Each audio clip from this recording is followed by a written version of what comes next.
ഈശോ മിശിഹായ്ക്ക് സ്തുതിയായിരിക്കട്ടെ. ഞാൻ മാണിപ്പറമ്പിലച്ചൻ. മരിയൻ ധ്യാനം 140. ലുത്തിനിയായെക്കുറിച്ചുള്ള നമ്മുടെ ധ്യാനങ്ങളിൽ 53. തിരുവചന ജപമാലയിൽ മറിയത്തെക്കുറിച്ചുള്ള വാഴ്ത്തുമൊഴികളിൽ 50. 54 വാഴ്ത്തുമൊഴികളുള്ളതിൽ 50.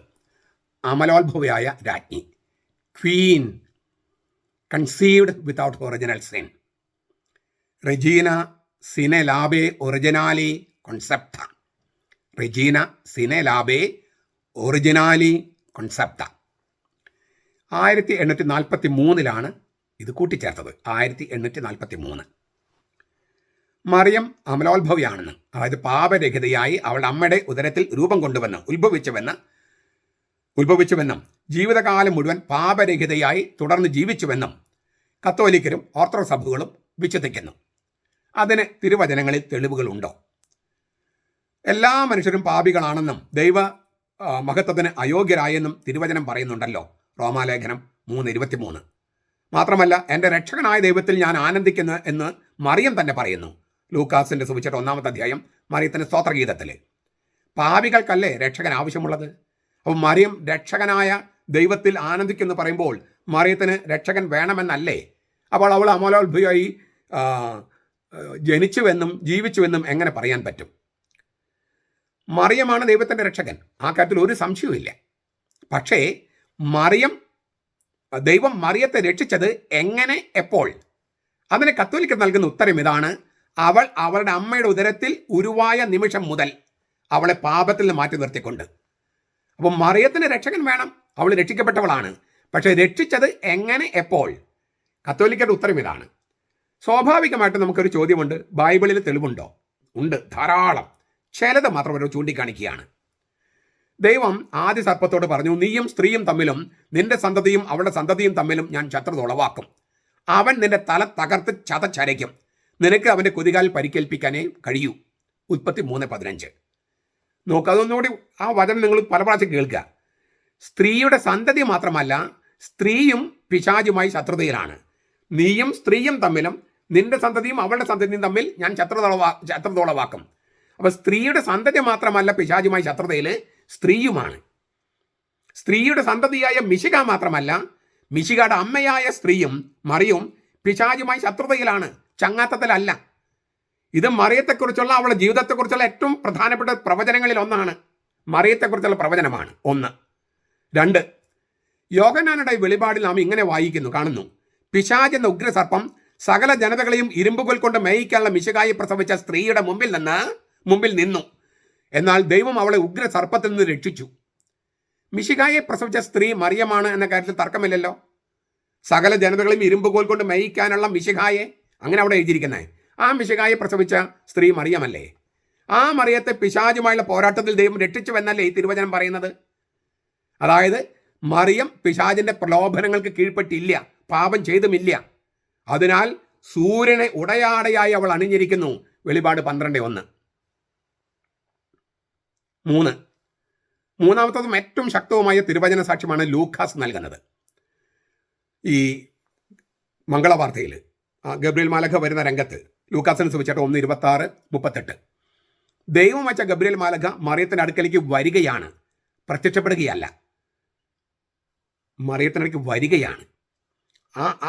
അത് ബൈബിളിൽ വളരെ ആകെ കൂടി ഇവിടെ പറഞ്ഞിട്ടുള്ളൂ. മറ്റെല്ലായിടത്തും മാലഖ പ്രത്യക്ഷപ്പെടുകയാണ്, പക്ഷെ മറിയത്തിൻ്റെ അടുക്കലേക്ക് വരികയാണ്.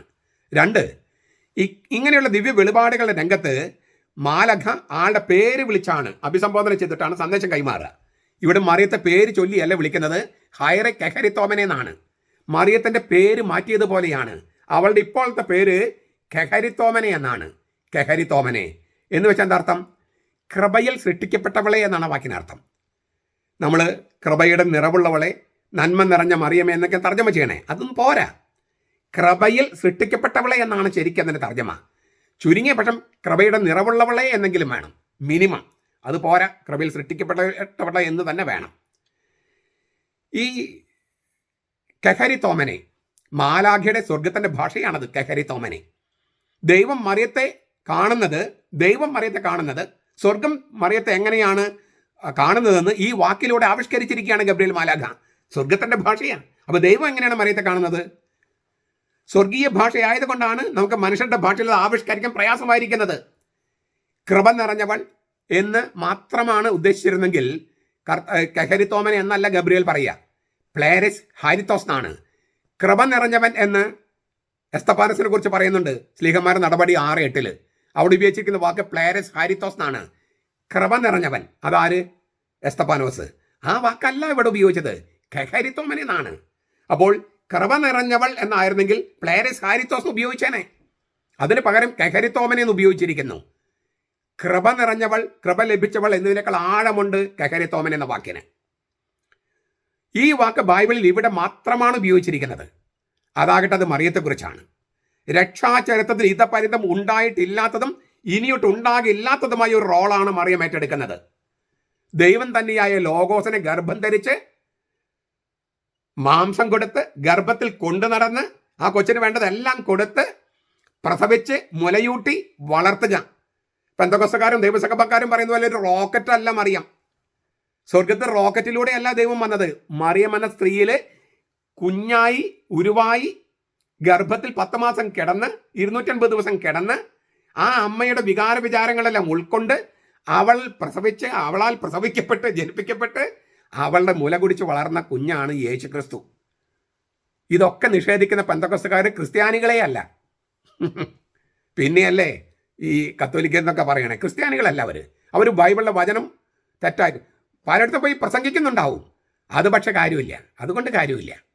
ഈ വചനങ്ങൾ തെറ്റായിട്ട് വ്യാഖ്യാനിച്ചാൽ അത് വചനത്തെ വ്യഭിചരിക്കുന്നതാവും. ഞാൻ പലപ്പോഴും കർശനമായിട്ടുള്ള വാക്കുകൾ ഉപയോഗിക്കുന്നത് പരിശുദ്ധാത്മാവിനെതിരെ തെറ്റ് ചെയ്യുന്നതാണ്. വചനം, തിരുവചനം സത്യമാണെന്ന് അറിഞ്ഞിട്ടും തെറ്റായിട്ട് വ്യാഖ്യാനിക്കുന്നത് പരിശുദ്ധാത്മാവിനെതിരായ പാപമാണ്. അപ്പം മറിയം ഏറ്റവും ഉന്നതിയിൽ എത്തിയവൾ എന്നാണ് ഇതുകൊണ്ടൊക്കെ ഉദ്ദേശിക്കുന്നത്. ഇതിൻ്റെ വ്യാകരണം നോക്കിക്കഴിഞ്ഞാൽ കഹരിത്തോമനെ ഹാരിത്തോ എന്നാണ് നടുക്കുള്ള വാക്ക്. ഹാരിത്തോ ഓ, അത് ഹാരിസ് എന്ന വാക്കിൽ നിന്ന് വരുന്നു. കൃപ, നന്മ എന്നൊക്കെ അർത്ഥമുണ്ട് ഈ ഹാരിത്തോ ഓ. അതിന് മുകളിൽ ഫ്രണ്ടിൽ ഒരു വാക്കുണ്ട് ഹാരിത്തോയുടെ മുമ്പിൽ കെ ഹാരിത്തോമനെ എന്നാണല്ലോ. കെ എന്ന് വെച്ചാൽ ഒരു പെർഫെക്റ്റഡ് ആക്ഷൻ, ഭൂതകാലത്തുണ്ടായതാണ്, ഭൂതകാലത്ത്. പിന്നെ മേനെ എന്ന് പറഞ്ഞിട്ടൊരു വാക്കുണ്ട്, കഹരി തോ മേനെ. മേനെ പാർട്ടിസിപ്പിൾ ആണ്, ഇപ്പോഴും തുടരുന്നു. പാർട്ടിസിപ്പിൾ എന്ന് വെച്ചാൽ ഇപ്പോഴും തുടരുന്നു. അപ്പോൾ ഹാരിത്തോ ഓ, കൃപ, പണ്ട് കൃപ കിട്ടി, ഇപ്പോഴും തുടരുന്നു. ഇതാണ് ആ വാക്കിൻ്റെ വ്യാകരണം. അപ്പോൾ എന്താണ് ഇതുകൊണ്ട് ഉദ്ദേശിക്കുന്നത്? ദൈവശാസ്ത്രന്മാർ പറയുന്നത് ഈ എഫേസസ് ലേഖനത്തിൽ പറയുന്നില്ലേ, ലോകാരംഭം മുമ്പേ തെരഞ്ഞെടുത്തുനിന്ന്. ആ തെരഞ്ഞെടുത്തുനിന്ന് പറഞ്ഞ വചനം ശരിക്കും മറിയത്തിലാണ് പൂർത്തിയായത്.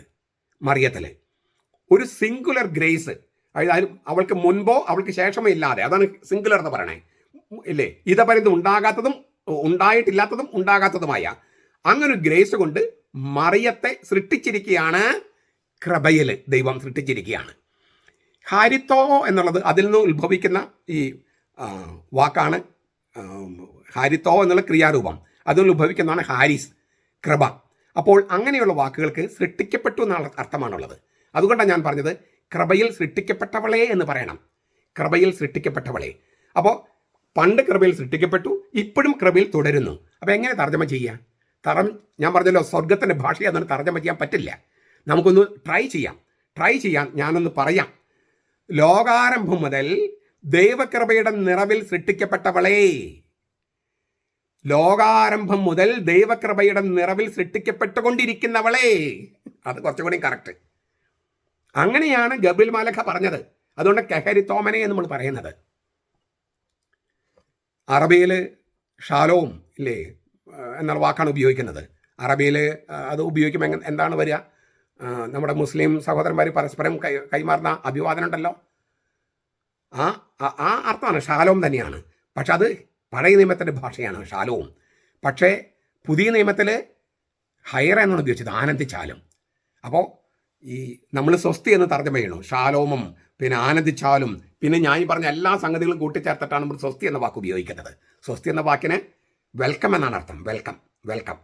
അപ്പോൾ ഷാലോം സമാധാനം, പിന്നെ ശാന്തി, ആനന്ദം, സ്വാഗതം, ഇതെല്ലാം കൂടി ചേർത്തിട്ടുള്ളൊരു വാക്കാണ് ഈ സ്വസ്തി. പക്ഷെ സ്വസ്തി എന്ന വാക്ക് സ്വാഗതം എല്ലാവർക്കും പറയില്ല. സീസറിന് പറയും ഇല്ലേ, ആവേ സീസർ, ആവേ മരിയ. വളരെ പ്രധാനപ്പെട്ട വ്യക്തികൾക്ക് മാത്രമേ സ്വസ്തി എന്ന് പറയുള്ളൂ. ഹെയിൽ എന്ന് പറയുള്ളൂ. അല്ലാത്തവർക്ക് വെൽക്കം എന്നാ പറയുക. മറിയത്തെ സ്വർഗം ഹെയിൽ എന്നാണ് പറയുന്നത്. ഹെയിൽ. മറിയത്തിന് സ്വസ്തി എന്ന് പറഞ്ഞാൽ രാജ്ഞിയാണ് അവള്. രാജാവിന് ചക്രവർത്തിക്ക് മാത്രമാണ് ഈ സ്വസ്തി ആവേ എന്ന വാക്ക് ഉപയോഗിക്കുക. ആവേ സീസർ, ആവേ മരിയ. അപ്പം ഇത് മറ്റൊരു ബൈബിൾ തെളിവാണ്. മറിയം രാജ്ഞിയാണെന്ന് തെളിവ് കൂടിയാണത്. ഇത് ഇങ്ങനെയൊക്കെ ഉള്ളത് തീർന്നില്ല. മറിയം എങ്ങനെയാണ് ഗർഭം ധരിക്കാന്ന് മാലാഖ പറയുന്നത്? പരിശുദ്ധാത്മാവ് നിന്റെ മേൽ വരും, അത്തിന് തന്നെ ശക്തി നിന്റെ മേൽ നിഴലിടും. ആകയാൽ ജനിക്കാൻ പോകുന്ന ശിശു പരിശുദ്ധൻ, അതായത് പരിശുദ്ധ പ്രജ ദൈവപുത്രൻ എന്ന് വിളിക്കപ്പെടും. എൻ്റെ കർത്താവിൻ്റെ അമ്മ എന്നാണ് എലിസബത്ത് മറിയത്തെ വിളിക്കുന്നത്. മറിയത്തിൻ്റെ അമലോത്ഭവത്തെക്കുറിച്ചുള്ള പ്രവചനം നമ്മൾ കണ്ടു, ഉൽപ്പത്തി 3:15. അത് നിവൃത്തിയായെന്ന സാക്ഷ്യം വെളിപാട് 12:3-6. ദൈവം അയച്ച മാലാഖ നൽകുന്ന തെളിവ് ലൂക്കാസ് 1:26 മുതൽ 38 വരെ. ഇവയെല്ലാം സ്ഥിരീകരിക്കുന്ന മറ്റ് തിരുവചനങ്ങൾ ധാരാളമുണ്ട്. ഞാൻ അമലോത്ഭവത്തെക്കുറിച്ച് എത്രയോ വീഡിയോ ചെയ്തിട്ടുണ്ട്. നിങ്ങൾക്കതിന് വിശദമായ കാര്യങ്ങൾ കേൾക്കാം. ഇക്കാരണങ്ങളാൽ ഇത്രമാത്രം തെളിവുകൾ ഉള്ളതുകൊണ്ട് സഭാപിതാക്കന്മാരും മറിയത്തെ വിശേഷിപ്പിക്കാൻ പല വാക്കുകൾ ഉപയോഗിച്ചു.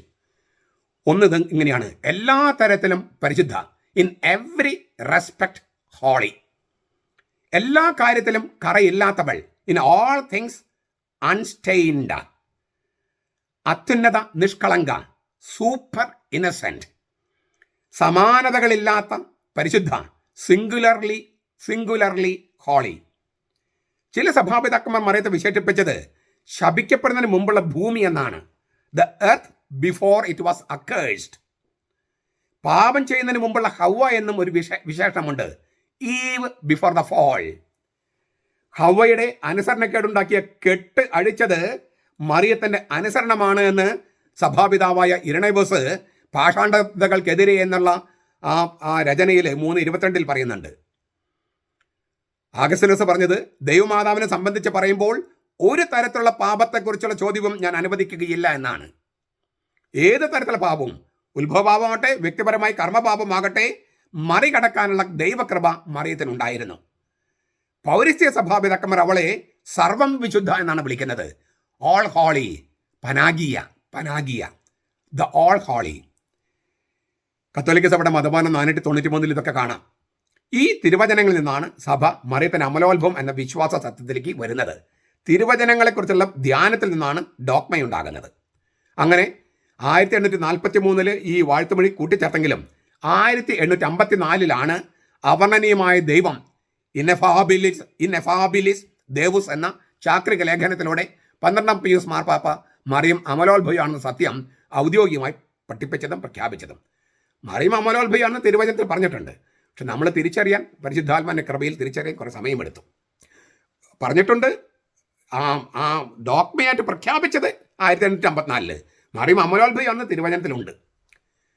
ദൈവമാണ് രക്ഷകൻ, ലൂക്കാസ് 1:47 മഗ്നിഫിക്കാത്ത് സ്തോത്രഗീതത്തിൽ എന്ന സത്യം, ദൈവമാണ് രക്ഷകൻ എന്ന് മറിയം പറയുന്നുണ്ടല്ലോ. ആ സത്യം അതിൻ്റെ ഏറ്റവും പരിപൂർണമായ അർത്ഥത്തിൽ നിവൃത്തിയാകുന്നത് മറിയത്തിലാണ്. അവളുടെ അമ്മയുടെ ഉദരത്തിൽ ഉരുവായ നിമിഷത്തിൽ തന്നെ ദൈവം അവളെ ഒരു സിംഗുലർ ഗ്രേസ്, മുൻപോ പിൻപോ ഉണ്ടാകാത്ത ഒരു കൃപ കൊണ്ട് അവളെ വിശുദ്ധീകരിച്ച് മാറ്റി നിർത്തി. ദൈവം അവളെ രക്ഷിച്ചു. ദൈവമാണ് മറിയത്തിൻ്റെ രക്ഷകൻ. പാപത്തിൽ നിന്നും പാപചാച്ചലുകളിൽ നിന്നും ദൈവം അവളെ കാത്തു സൂക്ഷിച്ചു, രക്ഷിച്ചു. തൻ്റെ പുത്രൻ്റെ അമ്മയാകാൻ വിളിക്കപ്പെട്ട മറിയത്തിന് മാത്രം നൽകപ്പെട്ട വരമാണിത്. ഇതാണ് സിംഗുലർ ഗ്രേസ് എന്ന് പറയണേ. അതിനാൽ മറിയം അവളുടെ അമ്മയുടെ ഉദരത്തിൽ ഉരുവായത് ഉത്ഭവമില്ലാതെയാണ്. മറിയം പാപമില്ലാത്തവളാണ്, അമലോത്ഭവയാണ്. അതുകൊണ്ട് അവളുടെ അമ്മ അങ്ങനെ ആകണം, അവളുടെ അമ്മ അങ്ങനെ പറയരുത്. അതിനാണ് സിംഗുലർ ഗ്രേസ് എന്ന് പറയണേ. ഇത് മറിയത്തിന് മാത്രമുള്ളതാണ്. മറിയം മാത്രമാണ് കർത്താവിൻ്റെ അമ്മ, മറിയം മാത്രമാണ് ദൈവമാതാവ്, മറിയം മാത്രമാണ് തെയത്തോക്കസ്. അപ്പം അതുകൊണ്ട് മറിയത്തിന് സംഭവിച്ചത് മറ്റുള്ളവർക്ക് സംഭവിക്കണമെന്ന് പറഞ്ഞതിൽ അർത്ഥമില്ല. മറിയം സാധാരണ സ്ത്രീയാന്ന് പറയുന്നതിൽ അത് തിരുവചനങ്ങളെ മുഴുവൻ വ്യഭിചരിക്കുകയാണെന്ന് ഞാൻ പറയാം.